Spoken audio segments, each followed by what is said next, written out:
بسم اللہ الرحمن الرحیم۔ السلام علیکم۔ آج میں ہندوستان کے ایک ایسے عجیب و غریب بادشاہ کا احوال آپ سے شیئر کروں گا جس کی مثال ہندوستانی تاریخ میں نہیں ملتی۔ تاریخ اس بادشاہ کو سلطان محمد شاہ تغلق کے نام سے جانتی ہے۔ علاؤالدین خلجی خلجیوں کی حکومت کا آخری بادشاہ تھا، جس کے بعد خلجی حکومت برابر زوال پذیر ہوتی چلی گئی، یہاں تک کہ 2-3 پشتوں کے بعد بالکل ختم ہو گئی۔ اس کے بعد شاہان تغلق ہندوستان میں شاہان خلجی کے جانشین قرار پائے۔ یہ نسلاً ترک تھے جو ترکستان سے آ کر سندھ میں آباد ہو گئے تھے۔ تغلق خاندان کے پہلے بادشاہ سلطان غیاث الدین تغلق کا دور حکومت اگرچہ بہت مختصر ہے، یعنی اس نے 4.5 سال حکومت کی ہے، لیکن اس نے اس مختصر دور حکومت میں جس خوش انتظامی کا ثبوت دیا ہے، غیاث الدین کا ذاتی کریکٹر بھی نہایت بلند تھا۔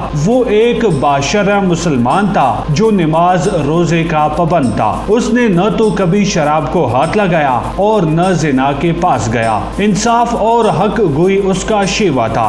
غیاث الدین تغلق کے موت کے تیسرے دن یعنی 729 ہجری بمطابق 1325 عیسوی میں سلطان محمد شاہ تغلق دہلی کے تخت پر بیٹھا۔ محمد تغلق عجیب و غریب فطرت کا انسان تھا۔ اس میں قابل قدر خوبیاں بھی تھی اور طرح طرح کی برائیاں بھی۔ وہ اپنے زمانے کا بہت بڑا عالم بھی تھا۔ اس کی فیاضی اور سخاوت کا چہرہ سن کر اس دور کے عالم فاضل اشخاص نے اس کے دربار کو اپنا مسکن بنا لیا تھا۔ اس نے بیماروں کے لیے شفا خانے تعمیر کروائے اور بیواؤں اور محتاجوں کے لیے خیرات خانے۔ تخت نشین ہونے کے 40 دن بعد وہ تغلق آباد سے دہلی آیا۔ بادشاہ کی دہلی آمد پر اس قدر روپیہ پیسہ اس پر نچھاور کیا گیا تھا کہ روایت ہے کہ بیکاریوں نے بھیک مانگنا چھوڑ دیا تھا۔ ان سب اچھی خصوصیات کے ساتھ ساتھ اس میں کئی بری خصوصیات بھی تھی۔ کہا جاتا ہے کہ باوجود اسلامی شاعر کی پابندی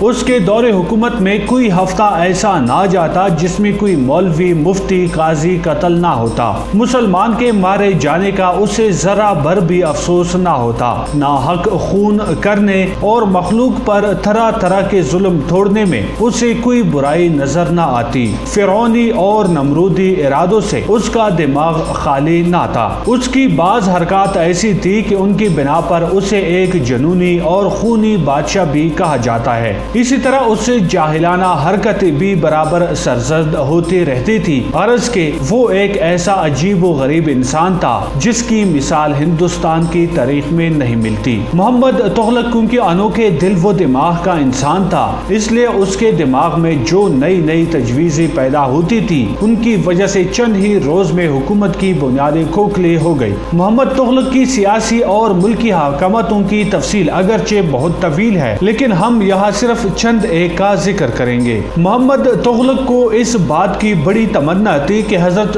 سلیمان علیہ السلام کی طرح پیغمبری اور سلطانی دونوں صفات اس کی ذات میں جمع ہو جائے اور وہ جن و انس پر فرما روائی کر سکے۔ چنانچہ وہ دن رات اسی فکر میں مبتلا رہتا تھا کہ اسے کسی طرح سلیمان ثانی کا درجہ حاصل ہو جائے۔ محمد تغلق اتنا بے خرچ تھا کہ وہ ایک دن میں اتنا خرچ کر دیتا تھا جتنا کہ دوسرے بادشاہ ایک سال میں خرچ کیا کرتے تھے۔ چنانچہ اس کی اس بری عادت اور حماقت کی وجہ سے خزانہ خالی ہوتا چلا گیا اور حکومت کی مالی حالت بگڑتی گئی۔ محمد تغلق ساری دنیا کو فتح کرنے کے خواب بھی دیکھا کرتا تھا، اس لیے اس کو تسخیر عالم کے لیے روپیہ پیسہ جمع کرنے کی ہوس پیدا ہوئی۔ اس مقصد کے لیے اس نے دوابہ کے خراج کو تگنا اور چوگنا کر دیا۔ اس غیر معمولی خراج سے تنگ آ کر کاشتکاروں نے کاشت کرنی چھوڑ دی، جس سے سارے ملک میں قحط پھیل گیا۔ کئی سال تک یہ قحط عام رہا، جس کی وجہ سے لاکھوں آدمی مر گئے اور ملک میں افلاس پھیل گیا۔ آخر بادشاہ نے مجبور ہو کر شہروں میں مفت غلہ تقسیم کرنا شروع کیا، لیکن ملک اس سے پہلے ہی تباہ ہو چکا تھا۔ غیاث الدین تغلق کے زمانے میں صرف سونے اور چاندی ہی کا سکہ چلتا تھا، لیکن اس نسل در نسل خزانے کو پر کرنے کے لیے تانبے کا سکہ چلا دیا گیا۔ تانبا دے کر سونا اور چاندی خزانہ میں گھسیٹ لے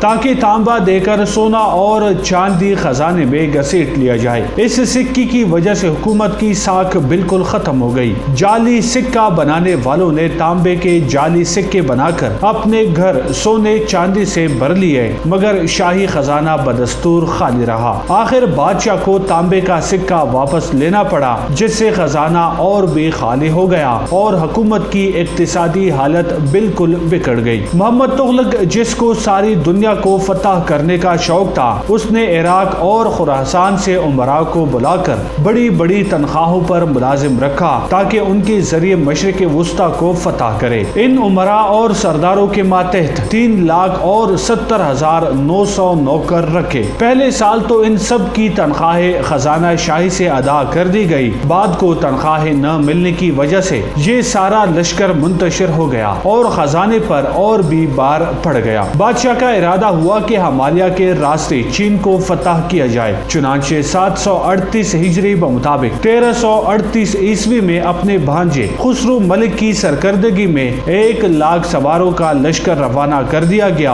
اور ہدایت کی کہ راستے میں نئے نئے قلعے بناتے جاؤ اور فتح حاصل کرتے جاؤ۔ امراء سلطنت نے اس ارادے سے ان کو ہر چند باز رکھنا چاہا، مگر بادشاہ کو یقین تھا اس طرح چین سے بے اندازہ دولت ہاتھ آ سکے گی۔ چنانچہ اس لشکر کا ایک حصہ تو چین تک جاتے مر گیا، جو باقی رہ گیا وہ ناکام واپس آتے ہوئے ختم ہو گیا۔ بادشاہ کے دل میں خیال آیا کہ ہندوستان کا دارالسلطنت دہلی کی بجائے ہندوستان کے بالکل وسط میں ہونا چاہیے تاکہ سارے ملک پر قابو رکھا جا سکے۔ اس خیال کے آتے ہی دیوگیر میں جا کر آباد ہونے کا خیال بھی آیا۔ لوگوں کو دیوگیر پہنچنے کے لیے سفر خرچ بھی دیا گیا۔ غرض کے تبدیلی آبادی کی یہ مہم پورے زور و شور کے ساتھ شروع ہو گئی، جس میں بے شمار افراد راستے میں مر گئے۔ جو زندہ بچے وہ بیکاری اور افلاس کی وجہ سے ختم ہو گئے۔ دلی کی حالت یہ ہو گئی کہ وہ بالکل اجڑ گئی۔ دیوگیر کا نام بادشاہ نے دولت آباد رکھا، مگر اس دولت آباد میں افلاس، تنگ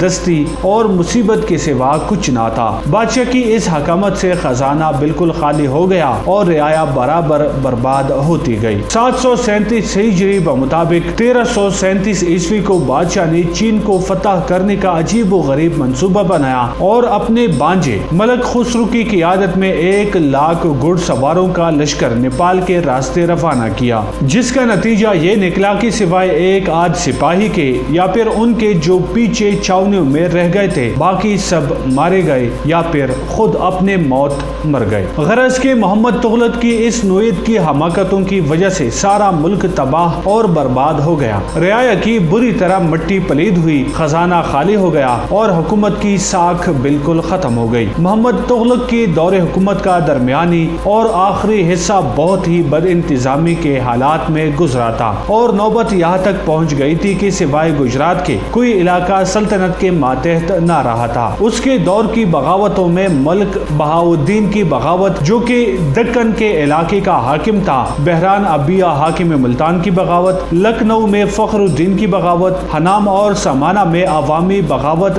گوکڑوں کے سردار ملک چندر کی بغاوت، دکن میں فساد، علی شاہ کی بغاوت، عین الملک کی بغاوت وغیرہ وغیرہ قابل ذکر ہے۔ 1351 عیسوی میں محمد شاہ تغلق ٹھٹھا کی مہم پر روانہ ہوا، مگر راستے میں ہی 19 محرم 752 ہجری بمطابق 1351 عیسوی کو بیمار ہونے کے بعد انتقال کر گیا۔ اس نے 27 سال تک ایسی عجیب و غریب حکمرانی کی، جس کی حکمرانی کو آج بھی لوگ عجیب و غریب حکمرانی کی نام سے یاد کرتے ہیں۔ جی دوستو، امید ہے یہ ویڈیو بھی آپ کو اچھی لگی ہوگی۔ مزید تاریخی اور معلوماتی ویڈیوز کے لیے ہمارا چینل سبسکرائب کیجیے۔ اگلی ویڈیو تک اپنا اور اپنے پیاروں کا ڈھیر سارا خیال رکھیے گا۔ عبدالباسط کو اجازت دیجیے۔ اللہ نگہبان۔